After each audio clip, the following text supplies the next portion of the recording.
My name is Celine Ward, and I was escorted out of my sister's birthday party by security at a hotel I technically own 12% of. But let's not get ahead of ourselves. She didn't know that part yet. What Camille did know was that I showed up in a black silk dress 5 minutes after cocktail hour started, heels steady, expression calm, and hands holding absolutely nothing she could use against me. No gift, no date, no drama, just me. That alone was offensive enough. I had debated not coming, but I'd been raised on guilt and manipulation, the kind of upbringing where absence always becomes ammunition. So I walked through those glass doors with my head high and my expectations low. I should have known even that was too generous. The rooftop was already full when I arrived.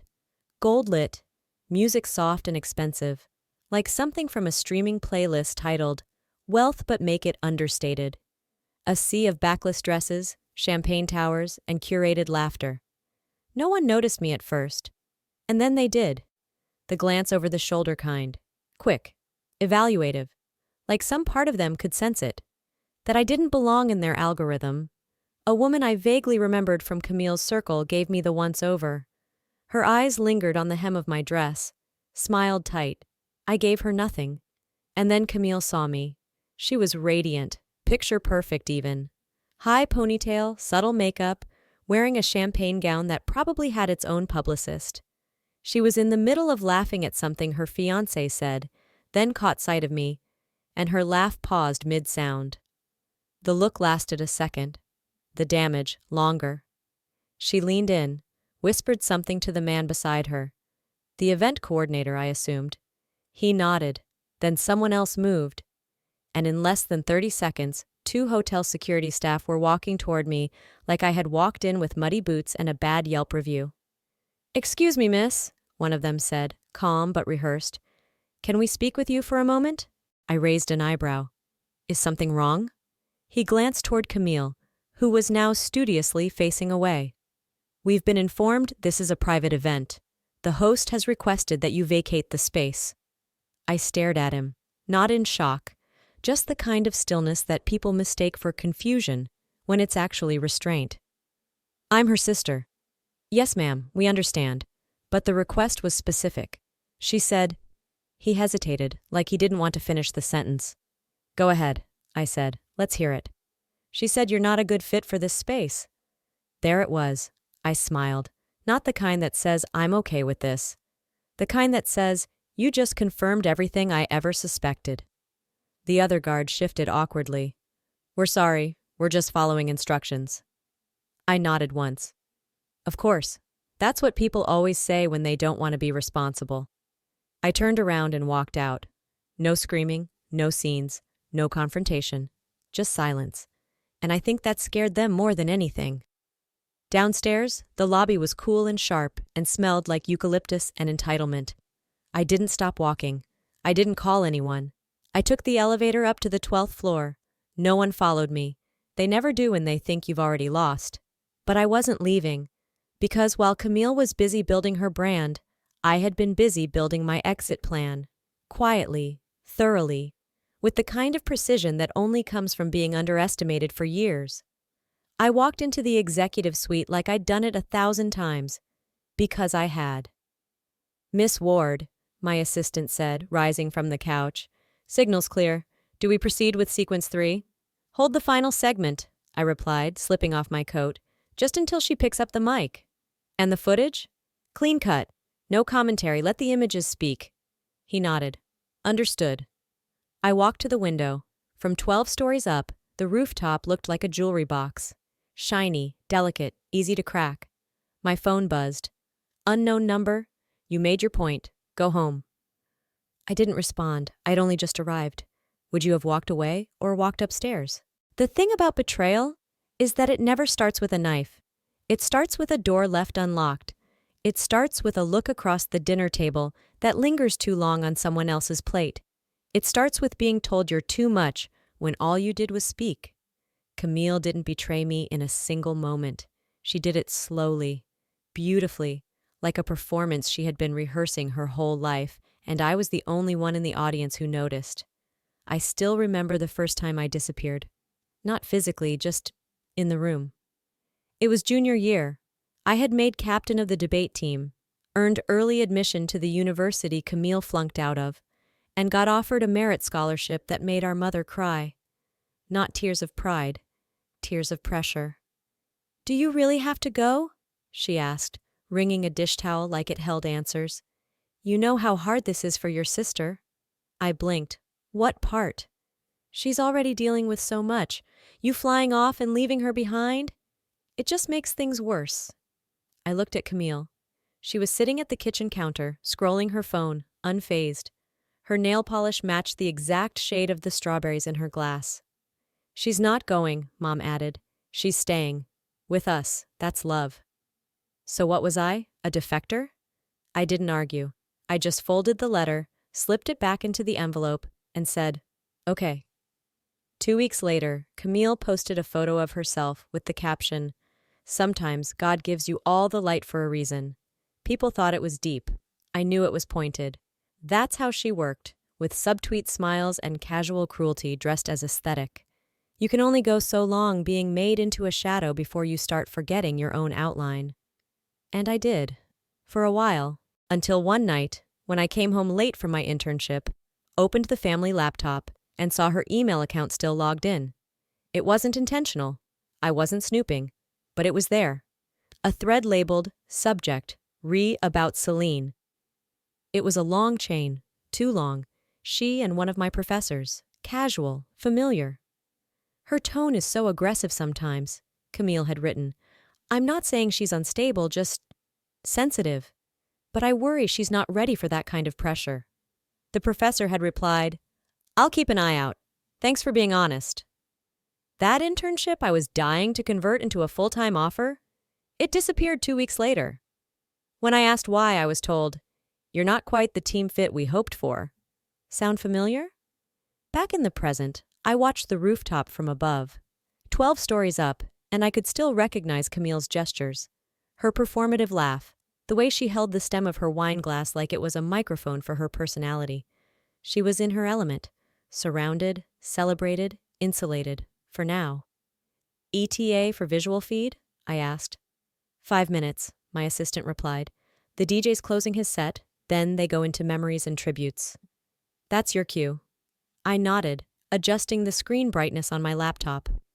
A knock at the door broke the rhythm. It wasn't a staff member. It was Aunt Meredith. I hadn't seen her since Dad's funeral. She walked in slowly, clutching a leather clutch and the kind of tired you don't sleep off. Her hair was grayer, but her eyes, sharp as ever. "I figured you'd be up here," she said. I raised an eyebrow. "And how'd you figure that?" "Because Camille's smiling too hard. And because when you go silent, Celine, it's never just silence. It's architecture." I smiled, despite myself. Aunt Meredith had always been the only one who didn't look through me. When I was 8 and Camille stole my birthday money, Meredith was the only adult who didn't tell me to be the bigger sister. Instead, she handed me a 50 and said, "Sometimes we pay for peace.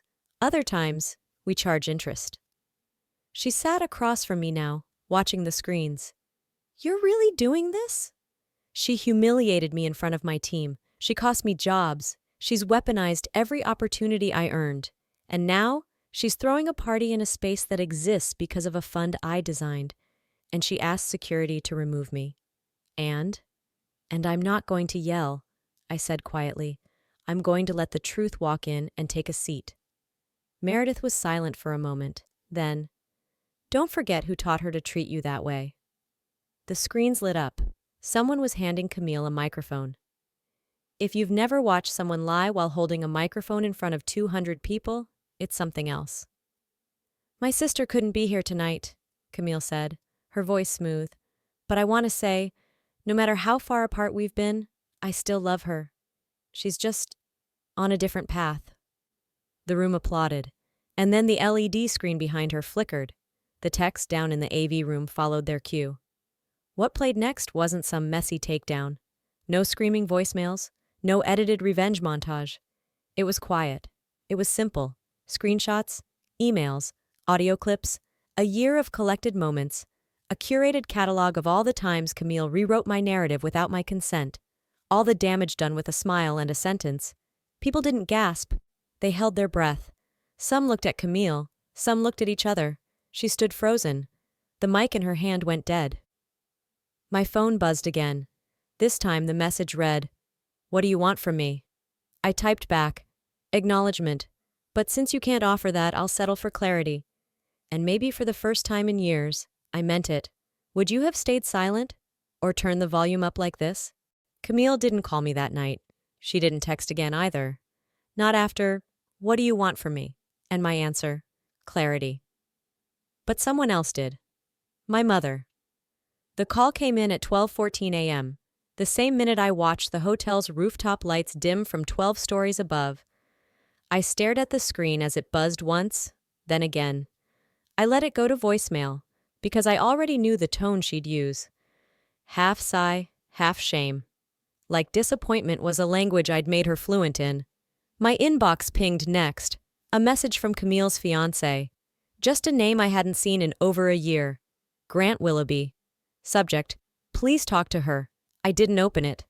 I closed the laptop, unplugged the HDMI feed, and turned to my assistant. "We're done." "Message received," he said, powering down the monitor. For what it's worth, that was surgical. I slipped my phone into my coat pocket. That's exactly what it needed to be. The next morning, the world didn't implode. It just adjusted. Like a house settling on its foundation after a storm. Social media hadn't exploded. Not in the way people think it will. No hashtags, no canceling. But there were whispers. A few muted posts. Photos of Camille at the event now had comments turned off. One story disappeared entirely. Damage control had begun, which meant the next move wouldn't come online. It would come from the people who always act like the internet is beneath them, until it threatens the image they use it to build. I was pouring my second cup of coffee when the doorbell rang. I didn't need to check the camera. Only one person would show up before 9 a.m. in full pearls and heels. I opened the door. My mother stepped inside without waiting. She looked elegant, exhausted, and every inch the woman who had been preparing her whole life for damage she couldn't admit she'd helped cause. "I just want to talk," she said. "You are," I replied, walking back into the kitchen. She followed, her heels loud against the hardwood. "You embarrassed her," she said, voice tight. "She lied," I said, repeatedly. "Over years, she cost me things I earned. She's your sister, Celine. And I'm your daughter." That shut her up for a beat. She sank into one of the bar stools, smoothing her blazer like it might shield her from the truth. "You always think you're the victim," she said quietly. "No," I said. "I always think I'm silent, and that silence has served everyone but me." She didn't respond right away. Instead, she looked around my apartment like it offended her, as if success only counted when it was handed to someone, not built. "I don't know who you're becoming," she said finally. "You never really tried to," I replied. "You knew who Camille was becoming. You studied it, you framed it, you posted about it." She looked away. "I didn't want this to be public," she whispered. "Now people are calling." I put down my mug. "You think I did this for attention?" She met my eyes then, and it was like staring into a mirror that refused to reflect anything back. "I think you wanted to hurt her." "I wanted to stop being the one you all hurt." That landed. Not like a slap. More like a glass slowly cracking from the inside. "Camille needs time," she said eventually. "I gave her 15 years. A pause, then, "Are you satisfied?" "No," I said. "But I'm not pretending anymore. And that's something."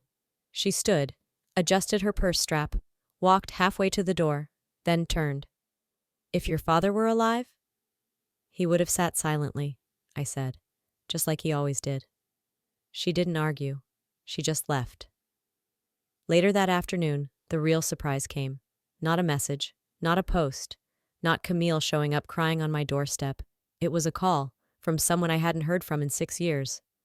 Alex, my ex, the one person who saw the fracture lines in my family and tried to warn me before they became fault lines.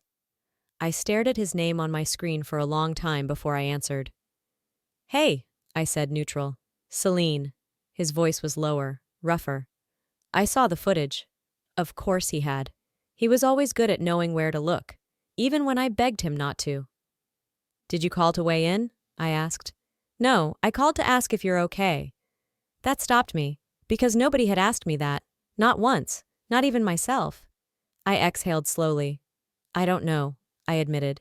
He was quiet for a second, then said, That's the first honest thing I've heard you say about them? I smiled. Just barely. What do you want, Alex? To tell you something I should have said before I left. I waited. You weren't crazy, he said. The gaslighting, the constant shifting of truth. I saw it too. I just wasn't strong enough to stay in it with you. Silence sat between us like a third person. It wasn't your job to stay, I said. It was mine to leave. And now? Now I've left. For good. Another pause. I'm proud of you, he said. Thank you. I mean it. I know. He hesitated. If you ever want to, I'm not ready. I didn't mean for anything, he said quickly. Just, if you want to talk again. I'll let you know. And for the first time, the goodbye didn't hurt. People think exposure is about revenge. It's not. It's about the quiet, deliberate choice to finally walk back into a room where your name was spoken without your consent and speak it yourself, even if your voice shakes, even if your mother leaves halfway through, even if your sister never apologizes, especially then, because that's when you know you're finally saying it for you.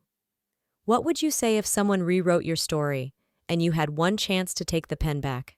3 days of silence. Not total silence. The kind that hums beneath the surface. People texting, calling, posting vague quotes about growth and forgiveness. But Camille? Not a word. Which meant one of two things. Either she was regrouping or she was unraveling. I underestimated her once. I wouldn't make that mistake again. The apology came on the 4th morning, but not to me. She posted it. An open letter, pinned to her Instagram story like a badge of martyrdom.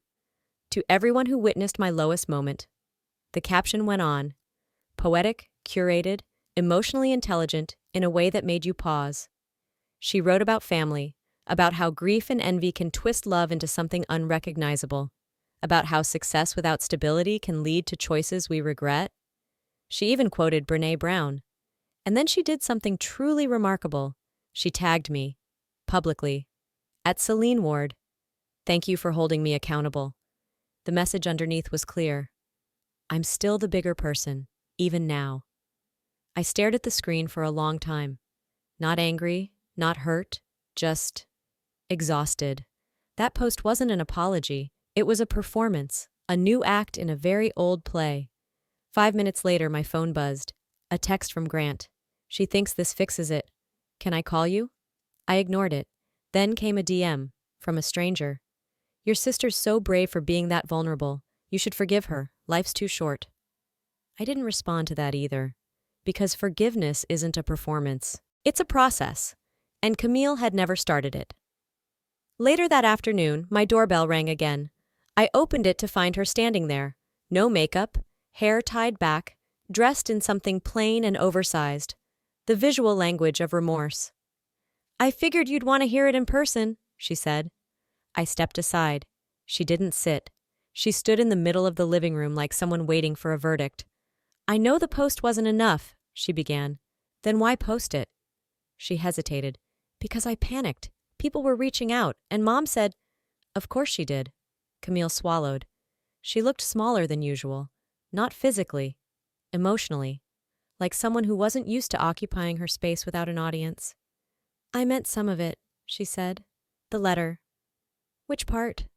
She looked down. The part about envy. That surprised me. She glanced up. You always made it look easy. You had goals. You didn't need approval the way I did. You just moved forward, and I hated that.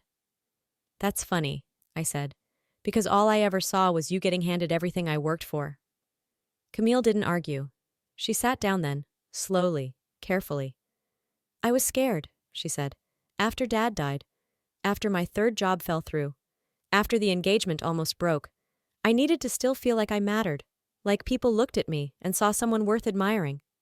So you torched my name? No, she said quickly. I just shaded it, enough to make yours a little dimmer, so mine could shine. I exhaled. That was the most honest thing I'd ever heard her say, and it hurt more than anything else. I was 18, Camille, I said, when you told Mom I'd cheated on my finals, when you forwarded those messages to my advisor and made it look like I was unstable. I didn't think they'd believe it, but they did. Silence. I told myself I was protecting you, she whispered. From burning out, from doing too much. You were protecting your reflection, I said, because mine made yours feel incomplete. She looked at me then, really looked, and I saw it. Not guilt, not sorrow, but the awful, burning recognition that I had stopped trying to fix her. I'd stopped centering her in the version of my story she believed was still being written, and that terrified her. I don't know how to undo it, she admitted. You don't, I said. You live with it, like I had to live with all the rooms you painted me out of. More silence. She stood. I guess that's it then, she said. You win. I shook my head. This wasn't a contest. That's the difference between us. You think everything is performance or punishment. I just wanted peace. She walked to the door, stopped, turned. Do you think I'm a bad person? No, I said. I think you're a person who never learned to sit in a room where someone else had the light, and I think you mistook silence for forgiveness. She opened the door, didn't close it behind her. I stared at it for a while after she left, and I didn't feel triumphant. I felt tired, because vindication has weight too, and sometimes it settles in after everyone else has left the stage. That evening, I opened my laptop. My inbox was full. Speaking requests, podcast invitations, brand offers. Some people wanted the drama, some wanted the story. But one message stood out. A simple subject line. From Grant. I need to tell you something. Camille doesn't know I saw the draft, the one she wrote before the apology. You need to read it. My stomach dropped, because I already knew what that meant. And it wasn't over. Not yet. Have you ever felt clarity? Just seconds before the next storm? The draft arrived at 7:42 p.m., no subject line, no preamble, just a PDF attachment and a short message from Grant. I'm sending this without her permission. I'll take the heat. But you need to see the version she almost posted first. For a moment, I just stared at the screen. The cursor blinked like it was daring me to open it. I clicked. The letter began like the one she had actually shared. Same tone, same rhythm. But 5 paragraphs in, it shifted. The vocabulary got messier, the precision frayed. This wasn't the curated Camille. This was the version she deleted before someone could say, maybe don't post that. I kept reading. I've always known Celine was the smarter one, the focused one, the one who never needed the room to love her, because she didn't care if it did. And that made her dangerous. Not because she wanted to hurt people, but because she didn't need them the way I did. There's this memory I keep going back to. I was maybe 12. Celine had just come home from school, furious because she wasn't chosen for some program she clearly earned. She locked herself in her room. I remember putting my ear to the door and hearing her cry. And all I could think was, I'm so glad it's not me this time. I think that's the moment I started trying to make her small. I stopped reading, not because it was too much, but because it was too honest. And I didn't know if I was ready to feel compassion for someone who spent years folding me into silence like a napkin at her banquet table. But compassion wasn't the real emotion that hit. It was grief. Grief for a sisterhood that never got the chance to be a sisterhood. Grief for the version of me who used to hope that if I was good enough, I'd be chosen not just for what I did, but for who I was. I scrolled down. There's a part of me that still believes she thinks I'm the villain. But the truth is, she was the mirror, and I was the distortion. I let out a breath I didn't realize I was holding. The letter ended with a line that didn't make it into the published post. If you're reading this, Celine, I'm sorry for needing you to be small so I could feel enough. I closed the file, and for a long time I sat there, hands wrapped around a mug that had long gone cold, staring at the wall like it might know what to do with all this. I met Grant the next morning at a corner cafe, halfway between neutral and nowhere. He arrived before me, already seated, hands wrapped around a plain black coffee like it was anchoring him. You got it? He asked as I sat down. I nodded. I figured she'd delete it, he said, but I couldn't unsee it. Did she know you sent it? No, not yet. I studied him for a moment. Grant had always struck me as someone who watched from the edges, someone who chose calm over conflict, which made his message all the more jarring. Why now? I asked. Why break loyalty to her? His eyes met mine.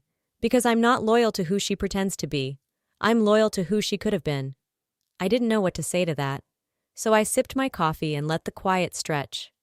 She's been different since your dad passed, he said eventually. Not just sad, almost detached, like she's trying to earn love from people who already gave it to her just for showing up. I blinked. You mean Mom? He nodded. And you? I gave it to her too, he admitted.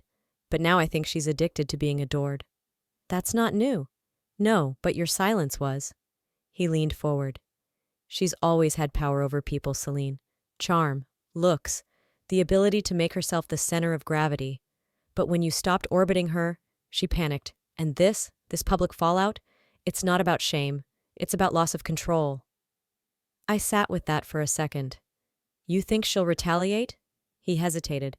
She already is, in ways you won't see yet. I tilted my head. Like what? He pulled out his phone, scrolled, turned the screen to me.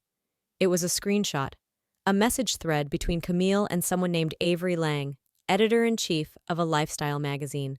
A blue checkmark beside the name. Thanks for giving me the space to reframe my story. I'll be ready for the shoot Monday. Let's do the sisterhood angle, the one where trauma bonded us and made us stronger. I'll send photos Celine won't mind. I stared at it. She's not done, I said. No, Grant said quietly. She's rebranding. That evening I called Meredith. She picked up on the first ring. I assume you saw the post, she said. I did. And the letter? Yes. And the photo she's planning to release? I saw those too. Meredith exhaled through her teeth. That girl is turning your story into her next redemption arc. She's always been a better writer when she's playing the victim. Meredith didn't laugh. She just said, Then maybe it's time you publish something real. I paused. Like what? Your version. Silence stretched. You really think anyone wants to hear my side? I asked. She didn't hesitate. They already are. There's a moment after a storm, before the next cloud forms, where you decide what comes next.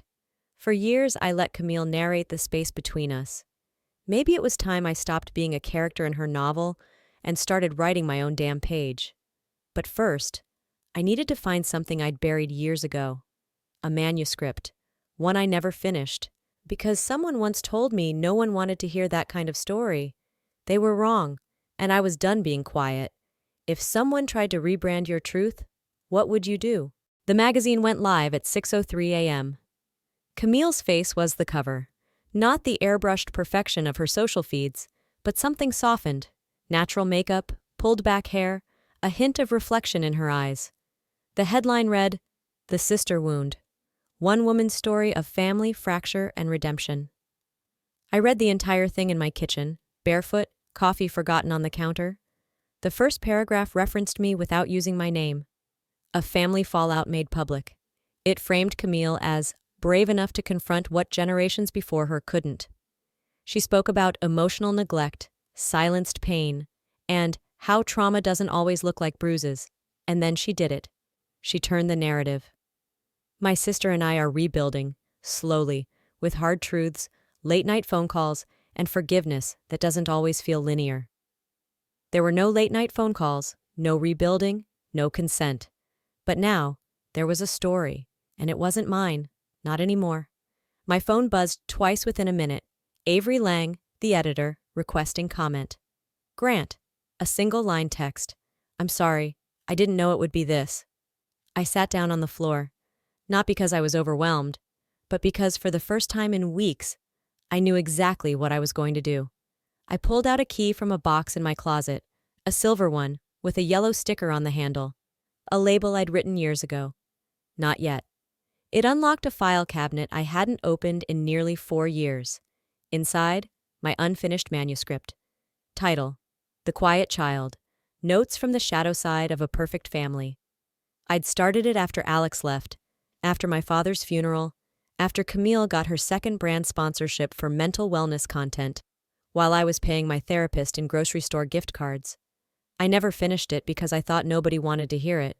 Turns out I was wrong. The literary agent called me back that same afternoon, a woman named Dara.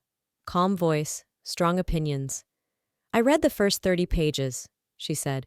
This isn't just a story about family, it's about what happens when women are told to be small so others can shine. And I want it. All of it. A pause. But I won't let you publish it as a reaction. This isn't revenge. This is reclamation. Do you understand the difference? I do, I said. And I meant it. That night I received an unexpected call. Camille. I let it go to voicemail. Her message was brief. Don't do this. You know I didn't mean for it to blow up this way. The article, it's curated, sure, but it's true enough. We both lived it. Please don't turn this into something cruel. Cruel. That word landed with weight, as if cruelty was in finally speaking, not in the years of silencing. I didn't respond. Instead, I texted Alex. He was the one who first read the draft, years ago when we were still together. The one who told me, this isn't just writing, it's liberation. Me, would you read the ending if I finish it? Alex, only if I get a signed copy. 3 weeks later, the first excerpt was published online. It wasn't splashy. No headlines, no names. Just a single essay titled, When Someone Tells Your Story Before You're Ready. And it opened with this. They said I was dramatic. I said nothing. They said I was jealous. I swallowed it. They said I was difficult. I apologized. And then one day, I realized I wasn't a reflection. I was a person, and that was enough.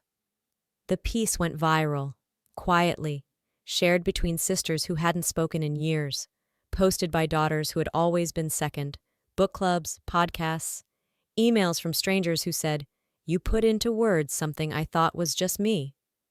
Camille never commented. She didn't sue. She didn't post. But she unfollowed me on every platform. And that, I think, was her final statement. 6 months later, I walked into a bookstore in Portland and saw it. My book, on a table labeled Stories That Shatter Silence. The cover was simple. No author photo, no gimmicks, just the title in bold serif font. I picked up a copy, flipped to the dedication. For the girl who stopped asking for permission to exist. Behind me, someone whispered, that's the one I was telling you about. I turned. A young woman smiled. She looked like she hadn't slept in weeks, like she'd just made it out of something invisible, but real. Did you write this? She asked. I nodded. She blinked fast. Thank you. And in that moment, I understood what it meant to speak. Not to get even. Not to be heard, but to give someone else a map out of the same dark you once called home. Because sometimes the final word isn't the loudest, it's the one that frees you. What would you say if nobody could interrupt you anymore? Sometimes healing isn't loud. It doesn't come with applause or validation. It's the quiet moment you finally realize your story belongs to you, and you alone. For years, I tried to be silent enough to be loved, small enough to be accepted. But what I've learned is this. The people who truly see you will never ask you to shrink. And the ones who do? You don't owe them your voice. So if you've ever been edited out of your own life, I hope this story reminded you that you can always take the pen back. You're not too late. You're not too broken. You're just one sentence away from a beginning. What about you? Have you ever had to reclaim your story? What would you say if no one could interrupt you? If this video touched something in you, tell me in the comments. Where are you watching from? And if it didn't resonate, that's okay too. Let me know what you'd change and where you're tuning in from. And hey, if you're still here, if you're still feeling something, subscribe to the channel so you don't miss the next story. I promise, this is just the beginning.